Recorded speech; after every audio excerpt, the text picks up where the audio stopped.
माता पिता अपना चाहता है कि अपने बेटे को ऐसे करे।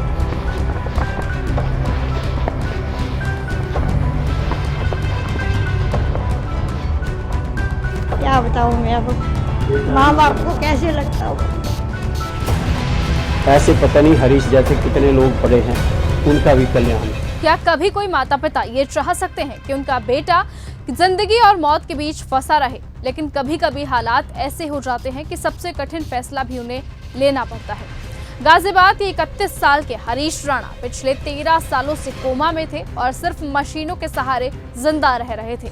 साल 2013 में जब वो चंडीगढ़ की पंजाब यूनिवर्सिटी में बीटेक कर रहे थे, तब हॉस्टल की 4थी मंजिल से गिरने के बाद उनका पूरा शरीर लकवाग्रस्त हो गया और वो गहरे कोमा में चले गए।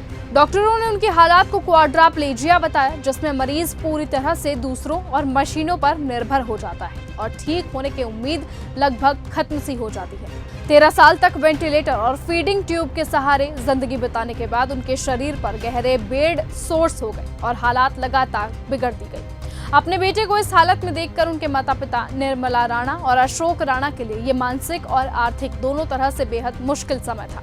आखिरकार उन्होंने सुप्रीम कोर्ट का दरवाजा खटखटाया और उन्होंने अपने बेटे के लिए इच्छा मृत्यु की अनुमति मांगी। सुप्रीम कोर्ट की बेंच ने मामले को सुनने के बाद एम्स को निर्देश दिया कि हरीश राणा का लाइफ सपोर्ट सेटअप हटाया जाए, लेकिन पूरी प्रक्रिया इस तरह हो कि मरीज की गरिमा बनी रहे। कोर्ट ने साफ कहा कि ऐसा फैसला 2 बातों पर निर्भर करता है कि क्या इलाज का कोई वास्तविक मेडिकल फायदा बचा है और क्या ये मरीज के हित में है।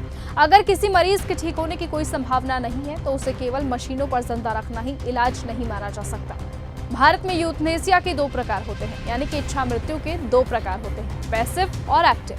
पैसिव यूथनेसिया में वेंटिलेटर या फिर फीडिंग ट्यूब जैसे लाइफ सपोर्ट हटा दिए जाते हैं, जिससे प्राकृतिक रूप से मृत्यु हो जाती है, जबकि एक्टिव यूथनेसिया में इंजेक्शन देकर जानबूझकर मौत दे दी जाती है, जो भारत में अभी भी गैर कानूनी है।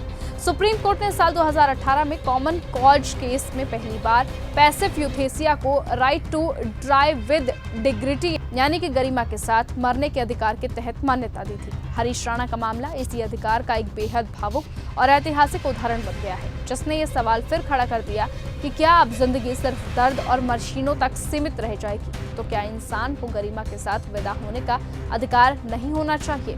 फिलहाल इस खबर पर आप सभी की क्या राय है, अपनी राय कमेंट में लिखना ना भूलिए। नमस्कार। अगर आपको ये हमारा वीडियो पसंद आया हो तो इसे लाइक और शेयर करना बिल्कुल ना भूलें। साथ ही हमारे चैनल न्यूज गंगा को सब्सक्राइब और फॉलो जरूर करें, ताकि देश और दुनिया की हर बड़ी खबर आप तक सबसे पहले पहुंचे।